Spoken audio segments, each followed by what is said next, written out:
Well, hello there, people in the viewerverse. I'm joined by this man, Kurt. Hello, Kurt, with his flashing hand. Hello, everybody. God, you're right, mate. So you've got a white screen on, and I guess your hand's too white or something, isn't it?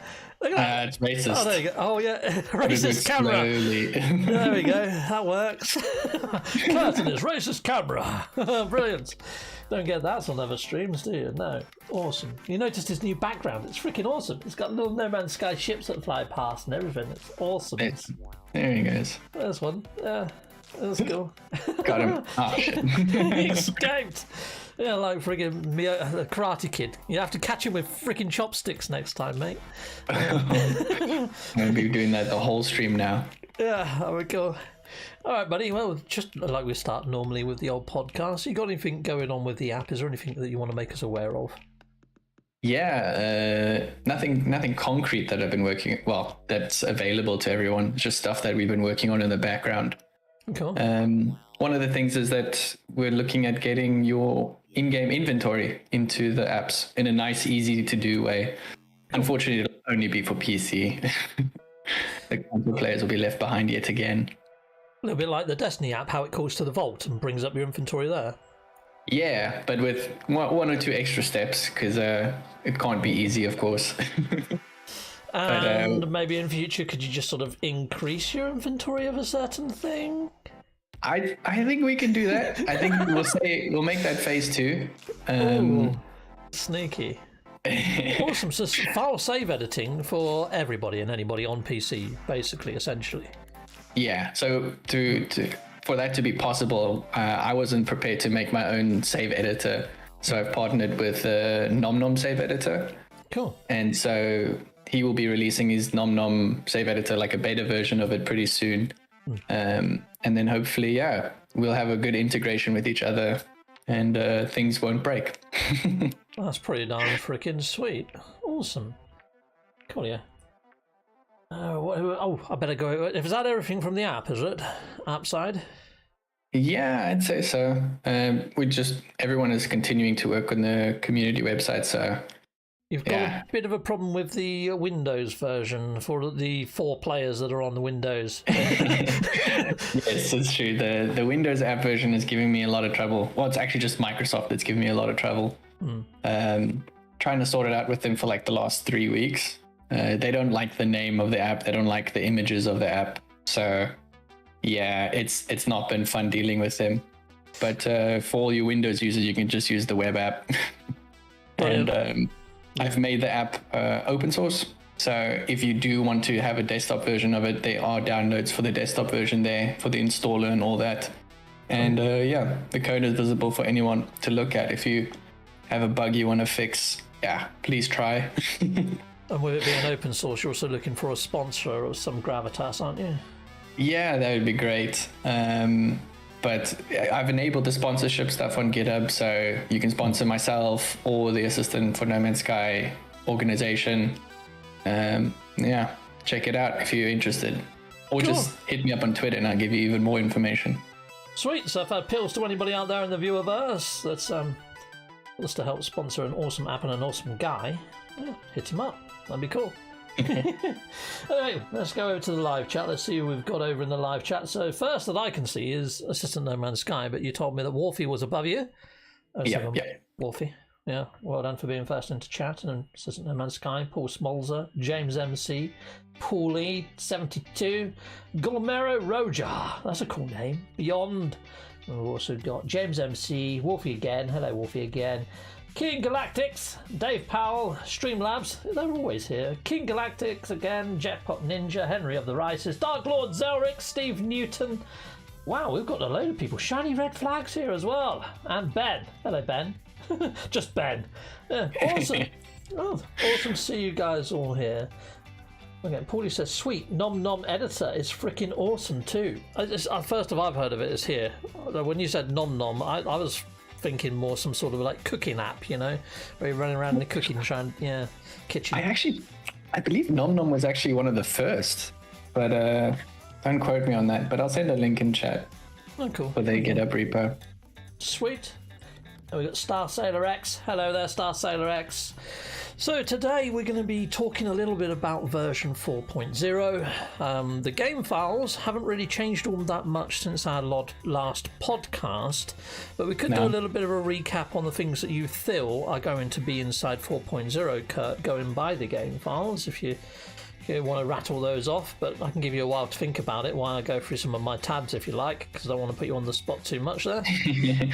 Well, I think the main thing is that I'm expecting another expedition and a few more game items that will be exclusive to that expedition, and probably a few additions to those expeditions that are unique. Because every expedition that we've had, like, it always adds one item, one element.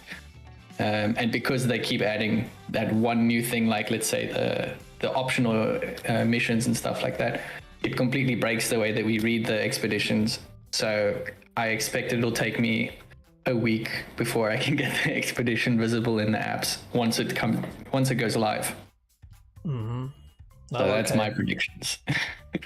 When it comes to the actual expedition, do you think it will have a theme? And if it was to have a theme, what would you guess the theme to be? Oh, that's a good one. What was the theme with the last one? The theme for the last one was with the living Leviathan frigates. Yes, and the one before that was the... was it Emergence with the worms, or was that the one before that one? Emergence, then we had Outlaws, the pirate team one. Yeah. And then Leviathan. Yeah, well, there's the Sentinel ship trails that are still locked for the freighter. I'm wondering whether it might be a Sentinel-based one. Now that we've got lay laps as well, we've got the robot dog as a pet. We've got the Minotaur that now looks like the Sentinel Minotaur if you've done that mission. So you've got your own Minotaur, you've got your own Sentinel pet quad dog. We're going to be unlocking. We've got our own little drone, Laylaps, from the Realm of Glass, who saved the other traveller or whatever. You've got Ariadne's code appearing inside the Sentinel pillars, like the unlock code or whatever.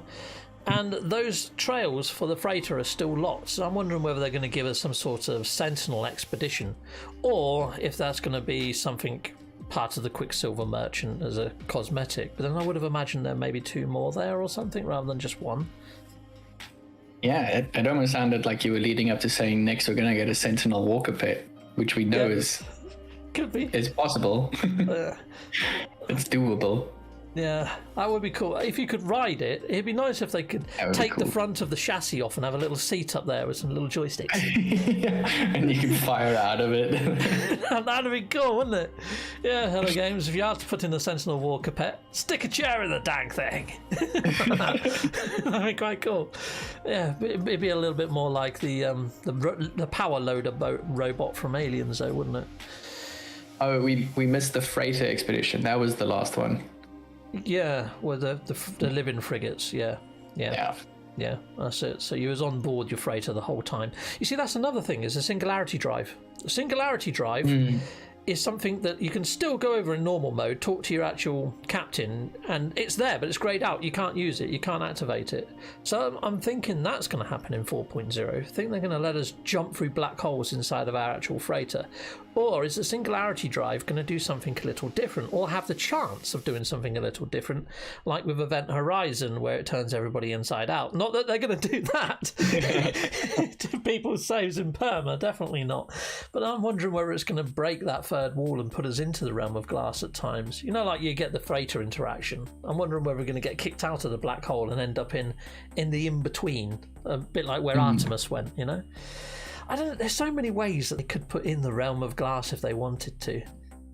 Yeah, you just really want to go to the Realm of Glass. Yeah, more than Butlins, mate. Even though it cuts you and it's got anesthetic and you bleed out. That's what it says in the lore. It sounds like a wonderful place. Great place for a vacation. 4.8 stars. Oh, I really don't know.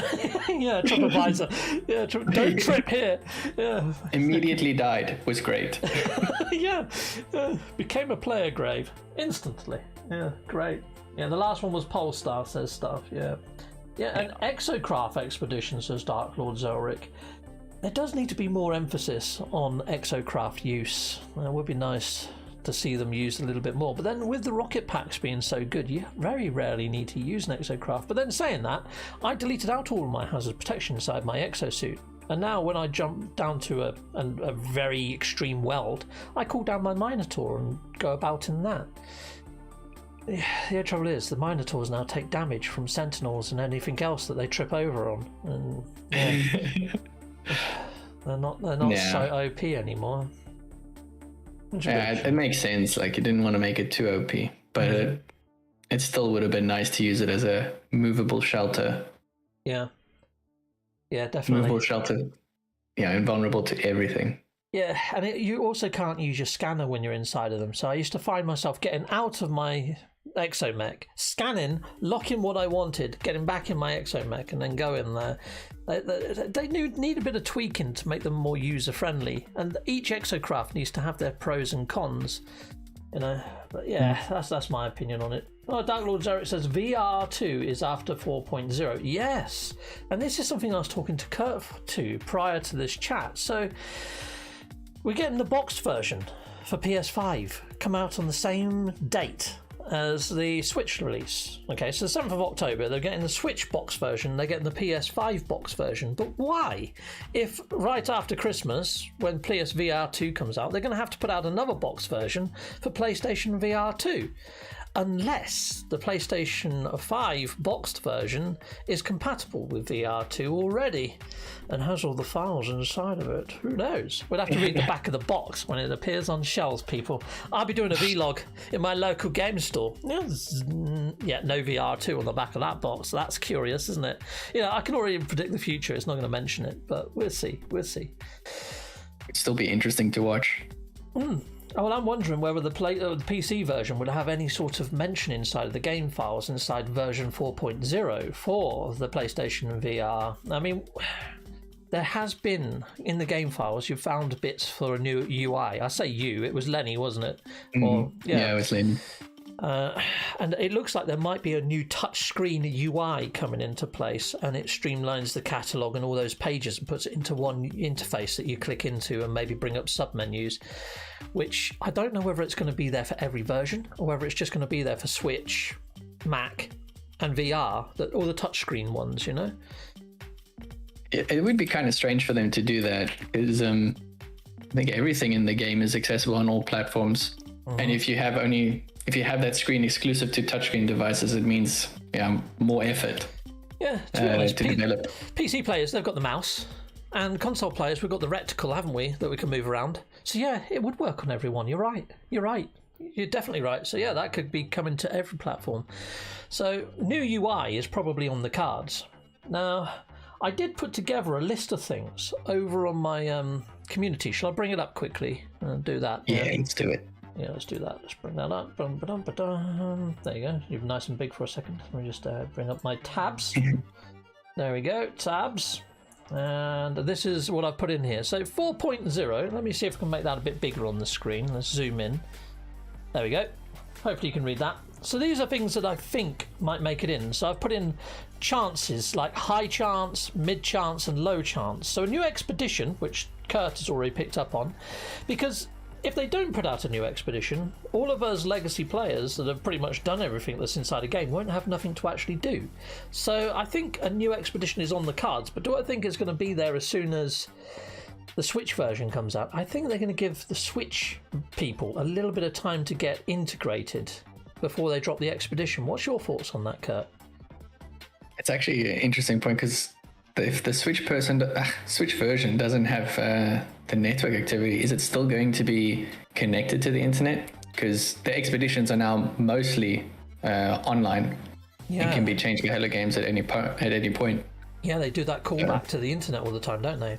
But they have said, even on the the Nintendo release, where it lists all the different things, where it didn't list that they're getting Frontiers, it did list expeditions. So I'm even wondering whether they might give the Switch players a chance to rerun previous expeditions at some point. That would be cool. That is something that everyone wants. Yeah, I've seen a lot of that going on as well. Yeah, people saying that they've missed the expedition, or they came to the game late and they haven't got the golden vector, or they haven't got the rocket pack, or whatever. Yeah, so maybe that might be a Christmassy thing, but I'm wondering whether they might just, the expedition tile I'm wondering if you click it, then it might come up with all the old expeditions and then current expedition. So even when there isn't an expedition there, you might be able to rerun one of the older ones if you fancy it. I don't think it's too difficult for them to add it. Although I will mention that, like, Season 1 Expedition, the format that the expedition is in is different from, like, the latest one, Expedition 8. Because of all the new features they added, they kind of made the backwards compatibility not work. Oh, okay. That's something, it wouldn't take too much work for them to, like, you'd have to take Expedition 1 and upgrade it to make it into the new format. So it's doable, it's just a little bit of effort. Right, okay. And from what I've seen, it's also the way that the game loads the expedition is very specific to the current version. So an older version of the game can't run Expedition 8, and the current version of the game can't load the older version of the expeditions. Even if you change the date and time, things still don't work. Oh, cool. Yeah. Oh, Marcel Barthez has just dropped me €5. Well, thank you very much, Marcel Barthez. Thank you for the super sticker. A little jumping up and down like, I guess that's a pear or something, isn't it? What a lovely little pear. Thank you. We've got Dark Lord Zerek that says, high chances that the lore book is missing. Yes, because on the new UI, it actually has stories, doesn't it? And people think that you hit stories and it's going to come up with all the lore and stuff, which is a possibility, which would be nice to recant and relook at the lore, wouldn't it? It really would. So the next thing I've put down as being a high chance is graphical optimization. And the reason I put that down is because they're going to have to optimize the graphics massively to get it to appear on the actual Switch. And if they aren't downgrading the graphics or making things work a bit smoother, then hopefully we're going to see less sort of crashes and rendering issues for the rest of us when it comes to bases and all sorts of other stuff. So I'm hoping we're going to get a more stable environment. What's your feelings on that one, Kurt? Do you think that's high? Yeah, I think so. I'm actually just quickly looking at the game files now. I'm wondering, because just on that point, to optimize it, you'd probably just downgrade the textures. And that'll be nicer for the Switch. It'll be able to handle it better. But I'm also wondering, how big are the textures actually? Okay. Well, yeah, I'm just going to quickly check that out. They've shrunk the game file massively on Switch. Something like 3 gig or something stupid, isn't it? Let me have a look. In the unpacked version of the game files, the textures takes up about, what is that, 2/3? About 2/3 of the space. So if you half the textures, it'd make the game look a little worse, but it would be half the size. Yeah, for 3 gig by the looks of things. 3.1 gig on the actual Nintendo Switch. That's mental, isn't it? But then I remember Sean Murray saying in the past that when they actually uploaded No Man's Sky, it's actually tiny because everything is housed on the servers and it's all done with math. And the thing that made the game file so bloody big for the PlayStation was the banner art. You know, when you go and hover over the game and it brings it up. They said that was something like a 3 gigabyte file on its own or something insane. That's weird. Yeah. That's very strange. I can see that a lot of the game is based on the procedural generation, so you don't have as many assets. But at this point, I think No Man's Sky has a huge amount of assets. Yeah. So I don't really see them saving all that much space. I don't know how they would do it. Yeah, I think they get rid of bump mapping, like you say, reduce the texture depth and quality. That would make the most sense. Hopefully they're not going to downgrade the texture quality for water, because that's already shite. I'm hoping that they give water a facelift in version 4.0. That'd be nice. I mean, we've seen what people can do with just simple mods with the water and make it look more wavy-davy, which is pretty darn cool. But that moves me on to ray tracing on next gen. Now that they've done the graphical optimization in other places, could they deliver true ray tracing? I don't know whether their actual engine can, because it's a custom built engine. I mean, they've done shaders, haven't they? And they've done like odd ways of doing ray tracing, but it's not true ray tracing throughout the whole game. It only seems to be on certain assets or elements that they've added some. I don't know how they've done it. It's actually kind of unfortunate for Hello Games that they built their own engine, because if they use something like Unity or Unreal Engine, it would just be like flicking a switch. And then there you go, you got ray tracing. This is So here they have to actually do it manually, and they may not even get the performance gains because they have to do it manually. Yeah, it'd be interesting if somebody remade a planet or something just in Unreal Engine for No Man's Sky, just as a little bit of a teaser. That'd be cool. I've seen some projects on GitHub of people trying to make No Man's Sky clones, but they never have a finished working product. I might have to do a bit of searching. Yeah, cool. I think that just speaks to how difficult it actually is to do a procedural universe. Yeah. It is a big task, isn't it, when you think about it? I mean, it makes you wonder one day if you could just turn around to an AI and say, look, this is the game, No Man's Sky. Clone that, but this is what I want adding into it. And just let the AI do it, you know? It probably will get to that stage one day. One day, many moons from now. Yeah. Another thing that I put down as mid-chance is 32-player lobbies for next-gen, mainly because PC's already got it. And during the next-gen trailer, it actually said 32-player lobbies, and I expected them to be on PlayStation 5 and Xbox. I've got Xbox people telling me that they can have 32-player lobbies, but I think that's only the case if you join a PC player. I could be wrong, but on PlayStation 5, I'm limited to about 12, I think, that we've managed to get show up for these pet giveaways, and then people say I can't join you anymore. So yeah, we're definitely not 32 on PlayStation 5, so I hope they increase that to 32 for next gen. I'll put that as a mid-chance. Think that's got a chance? Yeah, I think so. In my mind, that's just an artificial limit that they've put on. It's not that your console can't do it. It's just that the programming says no. Yeah, I honestly think that too. It's just that they need to change an integer or a variable somewhere inside their code. Yeah. Look at me making out that I know how to code. Yes. There's probably a mod out there that changes it to 64. Yeah, I'm sure. But obviously you can't do it on console. Sneaky. Yeah, that's mental, isn't it? Yeah, I have seen people with mods that turn every single fauna into an NPC character walking around on planets. You know, so there's a load of Korvax or Viking or Gek on a planet rather than creatures, which is really cool. Okay, so another thing I put in as a high chance is a UI overhaul, which we already touched on, which do you even feel that it may even come to current gen, you know, like not just the touchscreen devices, which now you've said it makes perfect sense. So yeah, I've got that as high chance. Mid chance, I've got new lore and solo play extension. Now the reason I put that there is the Switch. The Switch is only going to have that to start off with. It's not going to have no multiplayer. It's not going to have any cross-play. So I put in maybe they might add new lore and new solo play extension, mainly because anybody that knows No Man's Sky, because it's been out for 6 bloody years, knows what happens when you get to the centre. So I was wondering whether they might stick in some alternate endings or whatever. Do you think that's got a chance? Yeah. I agree with mid chance. Mid, yeah. I'm wondering whether I might need to tweak that to low, but yeah, mid's probably fair. But I think we're pushing it a bit, aren't we? There. Yeah, I don't think they'd want to change what it's known for, but at the same time, just having when you travel to the center of the galaxy, doing what it does, it is kind of it could be improved. Yeah. Let's just say that. A station override, I put that as mid-chance as well. Been waiting a year. Yeah.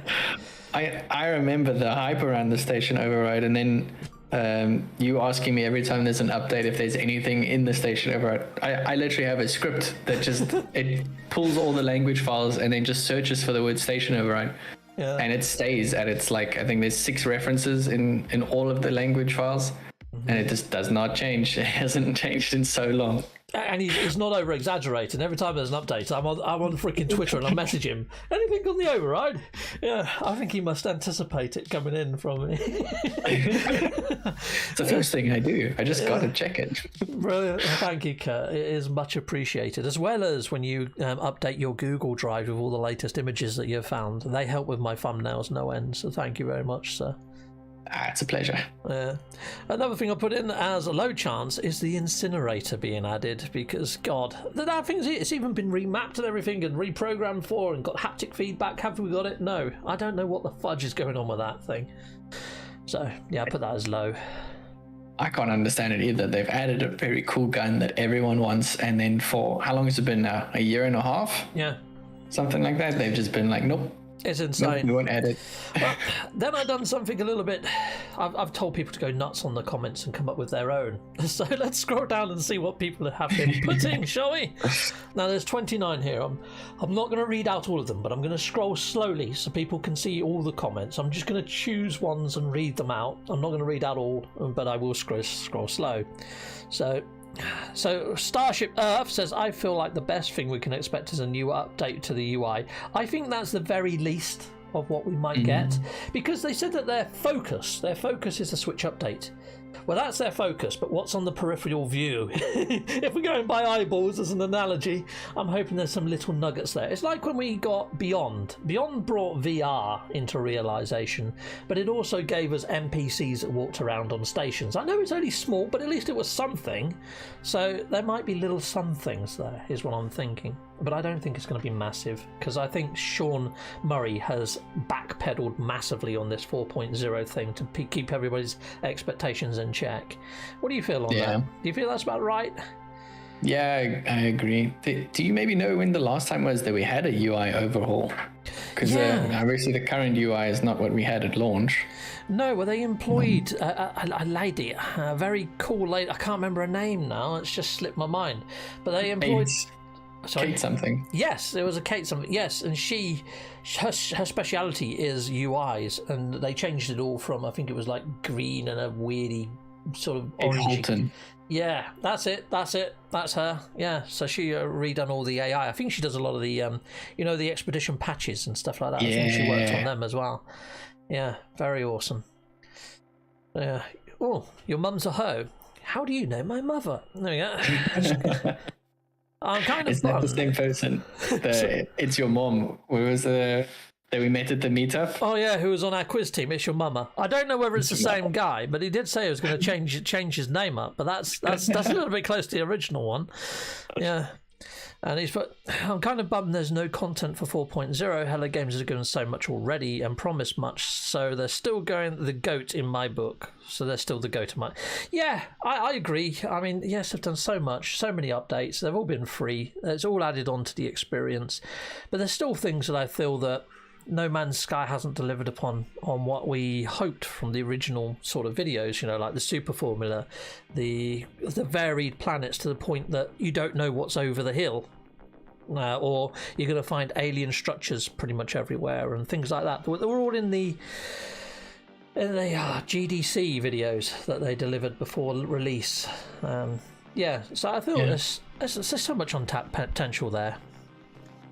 Yeah, I mean, if someone just looks at your videos where you've given up some ideas, like there are ideas out there that you tweak one small thing, you just change the way that this item gets rewarded, and it kind of changes the whole flow of the game, because now you're joining up with friends to try and get this item, or you're strategizing completely differently. So we were talking about this before the stream. And one of the things that I'll jump back to this in a sec. I'll just bring Kurt back on the screen so you can see him. There you go. I'll jump back over there. I think that works. There. Oh, no, it doesn't. Okay, I need to click that button. There we go. Oh, I could just do that. Make him nice and big for a bit. There you go. Yeah, so we was talking about this before stream. And it's like, the freighter battles and interactions, and you want to try and get your S-Class freighter. Well, when you jump into a system and that S-Class freighter is under attack, it's under attack by a load of pirates, and the more damage they do to the freighter, maybe the worse the freighter gets. So if you just leave it for like 2 minutes, you're probably going to get yourself a C-Class at the end of it, But if you're really good at taking out those pirates and you manage to do it in, say, 40 seconds to a minute, and then go aboard, you're going to get yourself an S-Class, which will want you to team up with your mates so you can take it out super quick, or upgrade your ship to the point that you're going to take it out super quick so you can get your S-Class. So like Kurt said, it would change the play dynamic. It turns it from being a random numbers game of reloading your save over and over again. I mean, where's the skill in that? There isn't. So make it skill-based, gamify things. It's even like the ship hunting. You could do similar for that. You could award override ships to call in, say, S-Class ships for half an hour. And the way that you get that S-Class ship to override what ships land for a certain amount of time, it could be a reward for running all 3 of your Quicksilver missions or something to promote extra gameplay, So there's all sorts they could do. Yeah, and we're not saying this to say that the game sucks or anything. We're just trying to point out that there can be improvements, and it doesn't have to be a whole nother feature. No. Just something small that has a huge impact. A lot of my ideas, I live in the clouds. I mean, a lot of these ideas are never going to make it. But when I was talking to Kurt earlier, it was like, yeah, that's simple tweaks to code using the similar assets. It's just timers. It's integers. It's whatever. It's doable. You know, I would love to take Kurt with me maybe to freaking Guildford and sit in Hello Games' studio and say, yeah, I got this idea, and go, well, it should only be this, shouldn't it? And they can go, yeah, that actually, yeah, because he knows what he's talking about, and it keeps me grounded. I'd love that as a day out. Hello Games, if you're listening, yeah, send us some tickets. Yeah, I'll bring some tea bags. We'll just do a quick interview and just give you some ideas, just rapid fire. No, it's not that. I'll take a tent. I'm going to camp under their freaking tree. No, we won't stay long. We won't outstay our welcome, honest. I won't chain myself to something. I even think that some of your ideas, they could literally have a programmer sitting there and be like, actually, that's a good idea. And then they would just type a few keystrokes and be like, is this what you're thinking? And there you go. Well, that'd be freaking excellent. So you think some of these things are as simple as that then? You know? Yeah, a lot of things in IT, things that sound difficult are very easy, and things that sound easy are very difficult to do. And I know from work that I've done for corporates that oftentimes, you'll have someone say, oh, I want to change this UI, I want to make it look like this.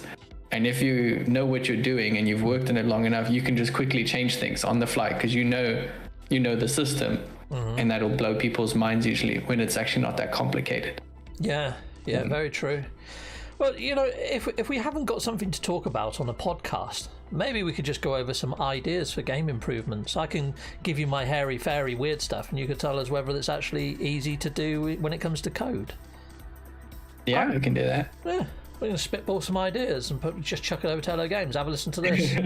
We're not in your boardroom, but just pretend we are. Oh, nice. Sean Murray's going to be like, that Kurt guy, he thinks it's easy to do this. Oh. Maybe they might reach out to you and employ you. Yeah, that'd be nice. Yeah, they're like, oh, you think it's so easy, we give you a month. Come do it. Yeah, well, it's like Rayrod's stuff, though, his mods. I'm surprised he didn't snap up Rayrod with the things he was doing, So, yeah. Well, anyway, I'll jump back over to the list of comments and things for a sec. So, I love this one. So, Illogic001, low chance water overhaul, which we did touch on. I think the top water shaders, they might have a chance of being upgraded for PlayStation 5 and next gen, especially since they are looking to compress and optimize textures on Switch. They might think, we could improve this one. Yeah. High chance, lots of new bugs. I love that. That's on the freaking cards. But there is a second side to that. Nintendo are very fussy about bugs in games and what stays on their store. I would hate it if the Switch version was riddled with bugs to the point they had to pull it and do a cyberpunk on the Nintendo players. That really wouldn't be good.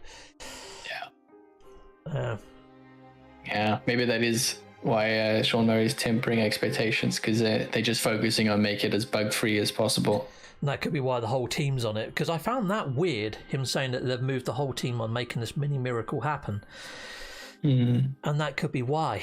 Maybe they know that the pressure's on to have a seamless working non-sandbox version of the game for Nintendo players. And that could be why the Nintendo version is the Nintendo version, and that's why they're not getting settlements, and that's why they're not getting crossplay until they work out how to bring that into the verse, if they ever can. Traces of Matter says No Man's Sky really needs a planet overhaul. I kind of agree on that. When they went down the fixed biome route, if you've ever watched a GDC 2015 Grant Duncan talking about why they're not using biomes because people spot patterns and it would break the world of immersion mentally, and then they delivered in biomes, it makes no sense. Maybe that's going to be their new ambitious project, which we're going to get onto a little bit later on towards the end of this stream. Yeah, so look. Holy Fook says we're never going to get that big update, are we? Holy Fook. Well, they did they did actually do a video, Sean Murray talking at the latest GDC or A Games sort of award event, where he was saying that they've realised that doing yearly big updates isn't the way to keep the community engaged. They said doing updates every month to every month and a half is. And that's kind of where they're going with their focus, is smaller updates through the year. And I think that's why Sean Murray, he keeps putting out those tweets. This is what we've done so far this year, and this has been our biggest update, Emergence, amongst all of those. I don't think we're going to see the likes of a next update, because we're going to get little mini updates that add up to a big update, if you know what I mean. What are your thoughts on that one, Kurt? Yeah, I agree. And if we look at the last update, the last couple of updates that we've received, it's about 53 days per update, which is bad. Yeah, it's crazy fast actually. Well, it's like once every 2 months. Yeah. This is including all those expeditions and the smaller Halloween update. But I mean, we actually got the Halloween update in 2020 on the 26th of October, and then 2 days later we got next gen. Very true. Do you think there's a high chance this year of us getting maybe a Halloween update? I hope so. I think the Halloween update that year was really, really cool. Yeah, and Desolation, that was, and all the was that Desolation in 20? I get mixed up with the years. No, it was something different. Because we got the Abyss, and we also got the scrap dealer that started giving out stuff when we gave him Tainted Metal. Yeah, that was the Halloween event, right? Yeah, and then previous to that, I think we got Abyss, but that also gave us some extra hazardous flora on planets and things as well one year. Some of the Halloween updates haven't quite been on Halloween. They've been around Halloween or just after. I'm wondering whether we're going to get the Switch update on the 7th, and then maybe give it a week, and then the expedition will start, and then that expedition, whatever it is, I'm hoping it's going to be sentinelized and sort of take us into the realm of glass to get Ariadne back. But then I'm hoping that we're going to get some sort of Halloween update at the end of the expedition that the expedition ties into, that brings in maybe getting the real Ariadne back and the Dark Freighter and all that sort of shenanigans. That's my hope. That's what I'm speculating. But would it happen? I get stuff wrong all the bloody time, so that's what I hope to see. I'm not setting any expectations there. I speculate that we'll get the update on the 7th, and then like on the 28th of October or somewhere around there, we'll get the expedition that'll be a bit more horror themed. Because if I look at last year, we got Emergence on the 28th of October. Very true. Did Emergence come with an update of sorts? Because I know Sean Murray says that we would never just release an expedition on its own. It would always be with a planned update. If I check the app here, Emergence came out with 21 new game items. Cool. A lot of it was around the expedition. Yeah, a lot. It was just expedition stuff. Ghastly trails and firework launchers and that feasting cask face. Well, I'll be up for that as well. So there we go. So Kurt's saying maybe a horror-themed expedition towards the end of the month. And I'm saying it might be an expedition that leads into a slightly larger update. Which, would they do that straight after? With Switch players just bedding in? I don't know. I think Kurt's speculation is more realistic than mine on this one, people. Yeah. Okay. Starship customization, maybe, says Master Cyberpunk. I really hope that comes to the verse. Whether that comes... Oh, and then Andrew B says the same thing. High, low, or medium. I'm going to put that as a low.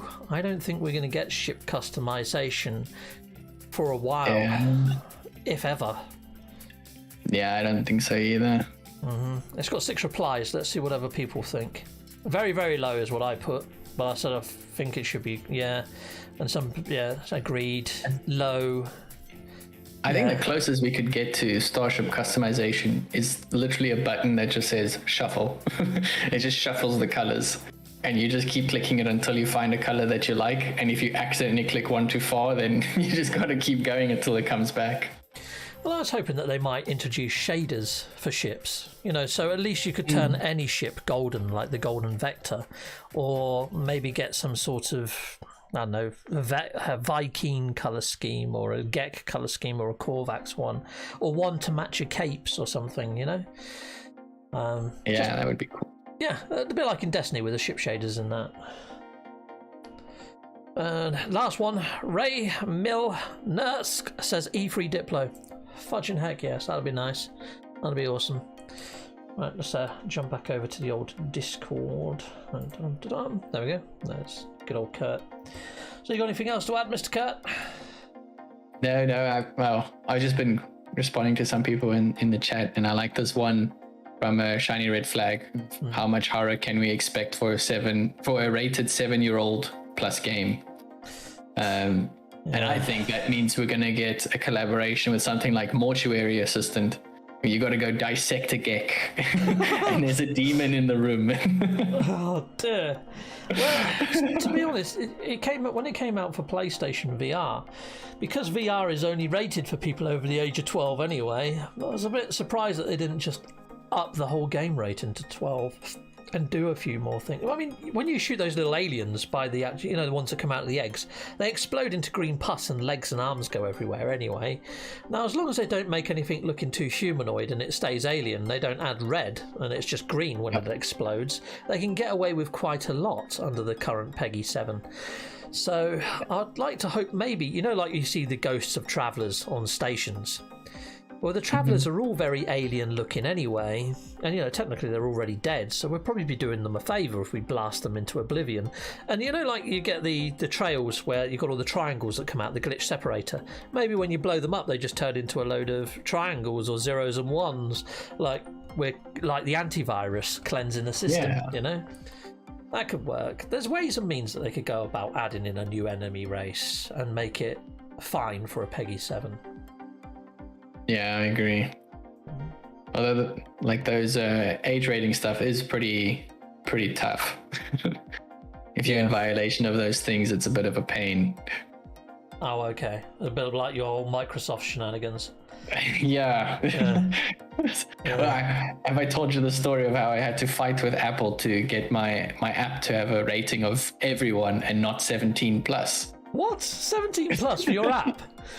What? Yeah, all because they were not clear. That's the worst thing about the app stores, is they never clear about what the actual problem is. So they just rejected an update the one day and they said you got to change your rating to 17 plus.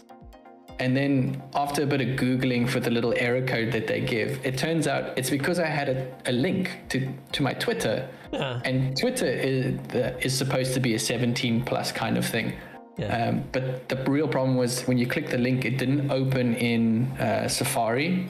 Yeah. It would just open in whatever browser you had set as your default at that time.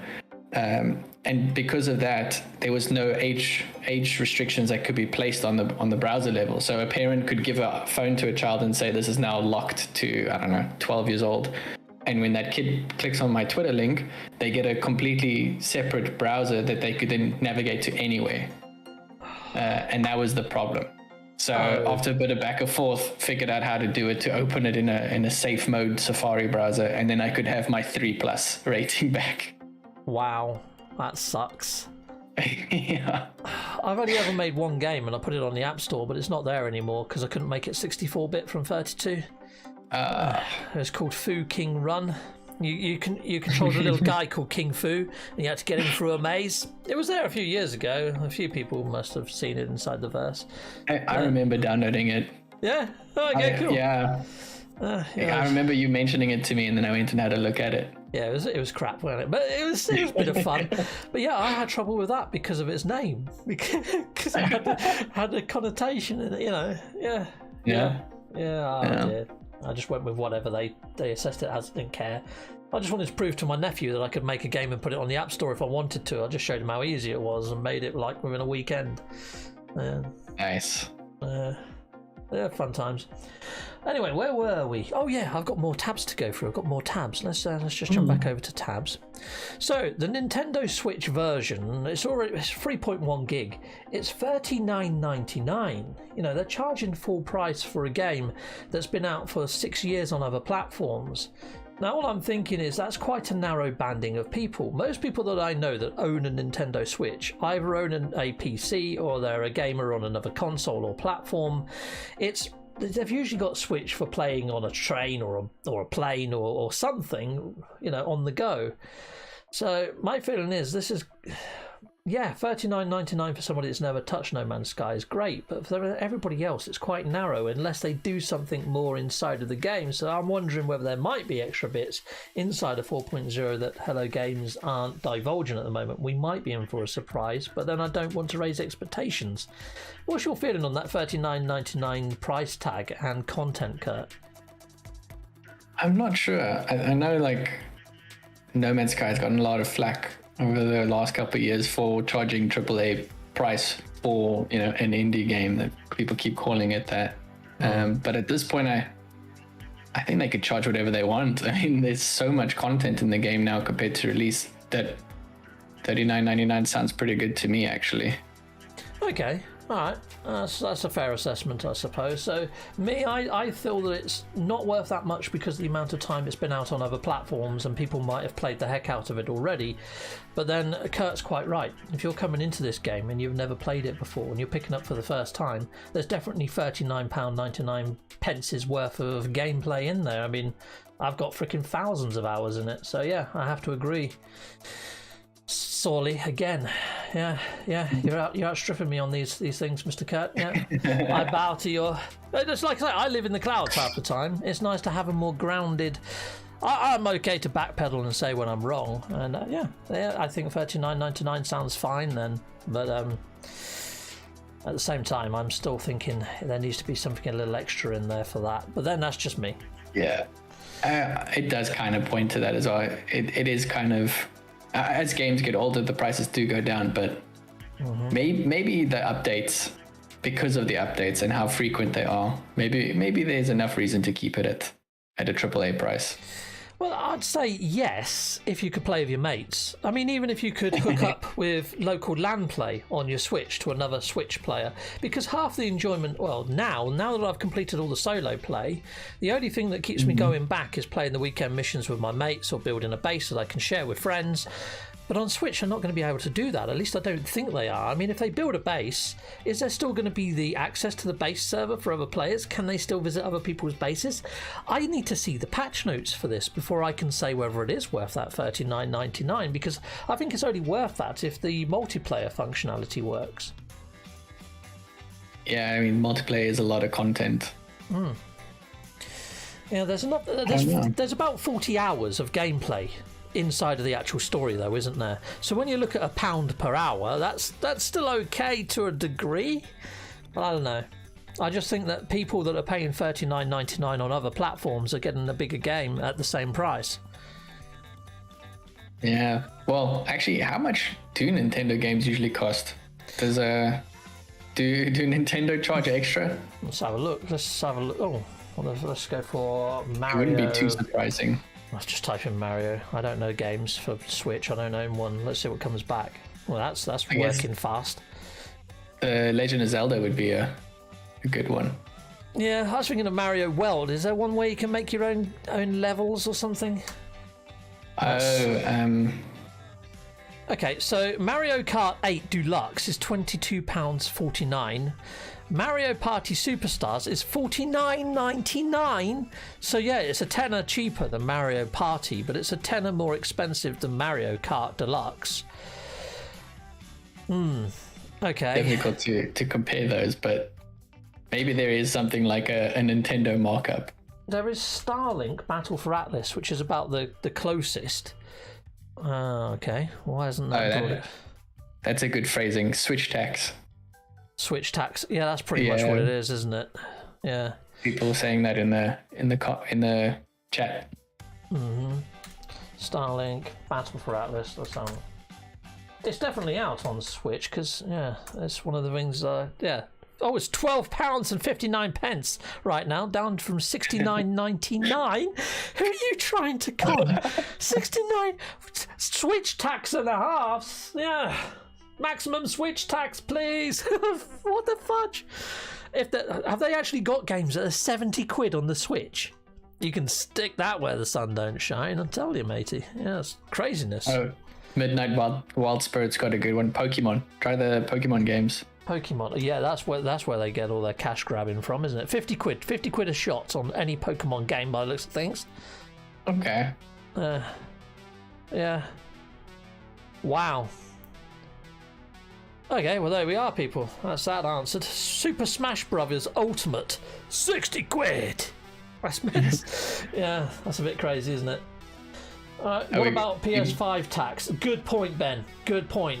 And there's no good games on on the PlayStation Store for PlayStation 5 games. They all look like someone's made it in the back of a caravan or something. It's terrible what they try to pass off as PlayStation 5 games right now. Yeah, it's crazy. We've got Beeblebum in the chat with a comment here. He said, to be honest, the price of No Man's Sky on the Switch is too expensive, especially compared with what the current price is on Steam and consoles. Nintendo always asks crazy prices. They are honestly nuts. Yeah, and that's kind of what I was mentioning there, that you can pay that price on other platforms and you're going to get a bigger game for the same price. It's a little bit unfair, but let's just hope that if they are to actually bring in crossplay to Switch at a later date, it's free like it has been for the rest of us,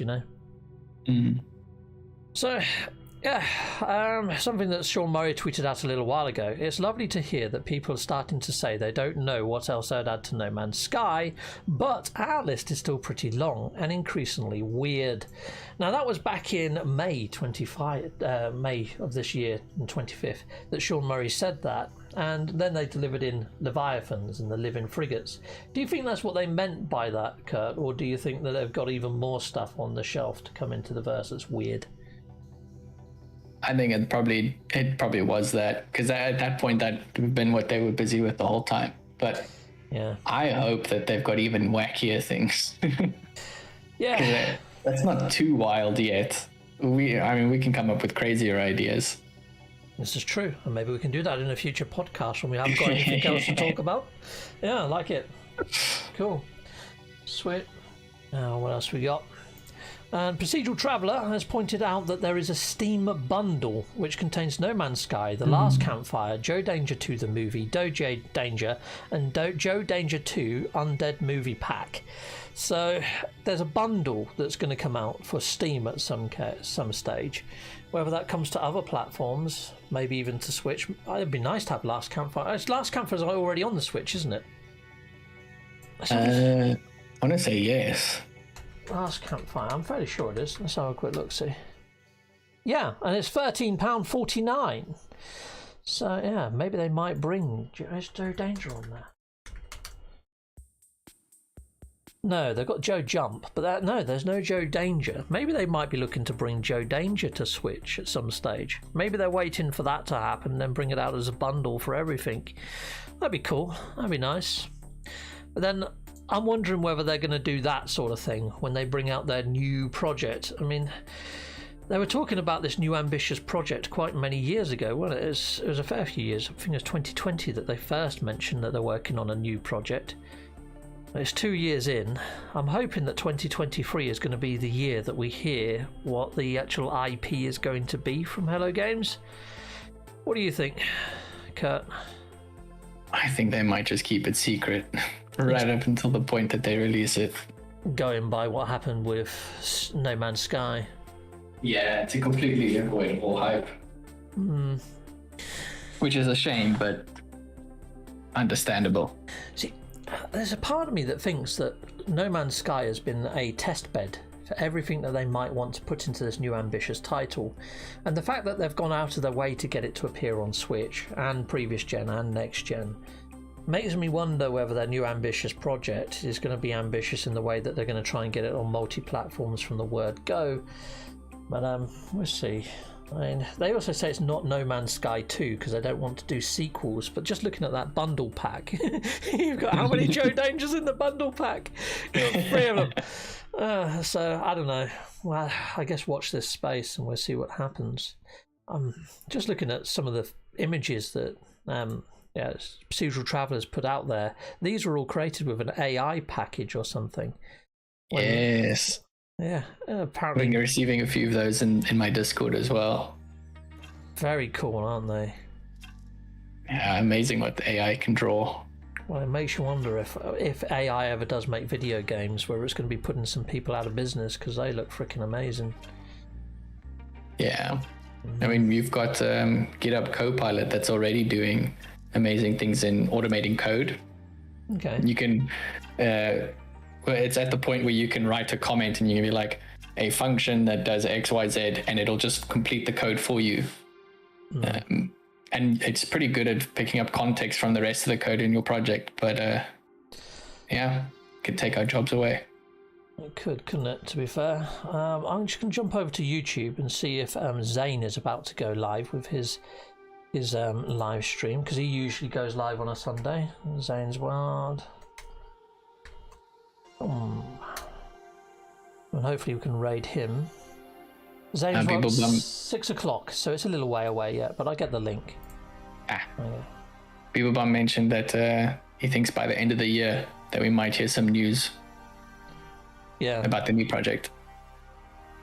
Yeah. Oh, okay. Yeah, that would be awesome if it was the end of the year. I think they'll get PlayStation VR 2 done, and then I think after that, when they need some more juicy content or gossip, I think that's when we'd hear. I think probably mid next year is where I'm going to put my money on, Beeble. You're going end of this year, and when you're going right before it launches, when do you think it might launch then, Kurt? I'm going to say 5 years from now. 5 years from now? Not from start of development, but now. Okay, shite. From now, yeah. Wow. I don't know, how long does it take to develop a game? Couple of years? Well, yeah. I mean, they announced No Man's Sky in, 2013? And then it released in 2016, so 3 years. And they're saying this is as ambitious, if not more so. So I was kind of hoping, they mentioned it in 2020 that they were working on it. So I was hoping 2023 we might get to know what the IP is and maybe a trailer or something. And also, we know that Hello Games doesn't want to talk about anything anymore.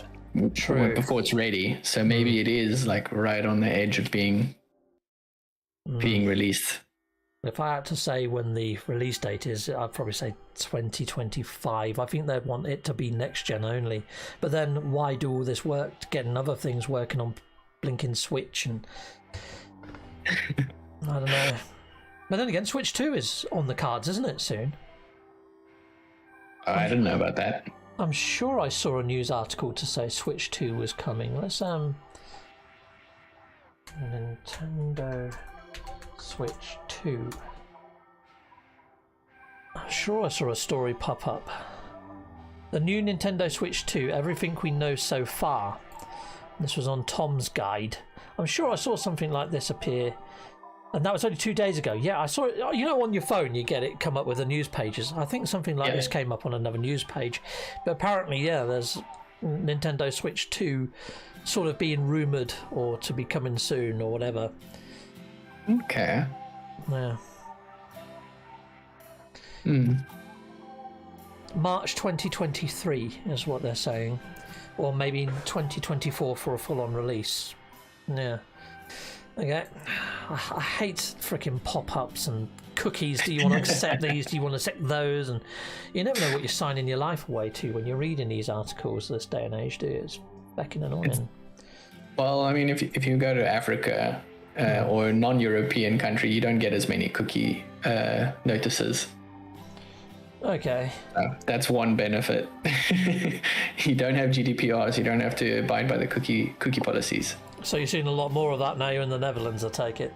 Yeah. I would see it like in 1 in every 5 websites, and now it's like every single website I go to, I have to accept a cookie or not.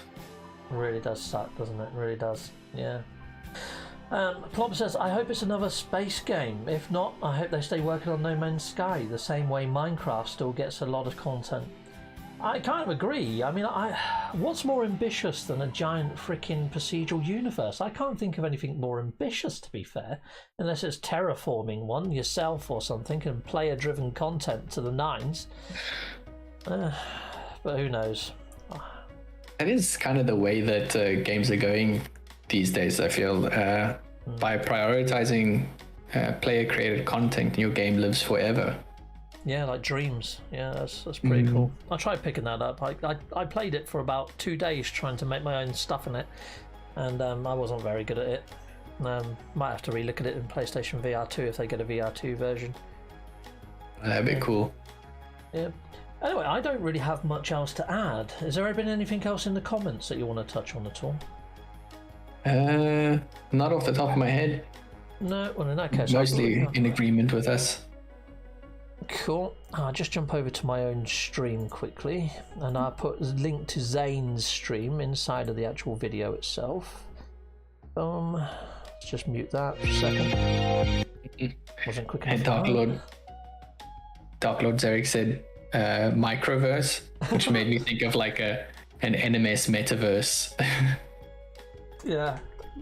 Well, the overhaul that Rayrod was working on, his what was it? It was something verse, wasn't it? It couldn't have been the metaverse, right? I can't remember what he called the dang thing now, but that was looking great. I need to hit up Rayrod and find out whether he's done anything on that. Now that I've got the PC version, technically I could fire up his multiverse. Multiverse, that's it. Yeah.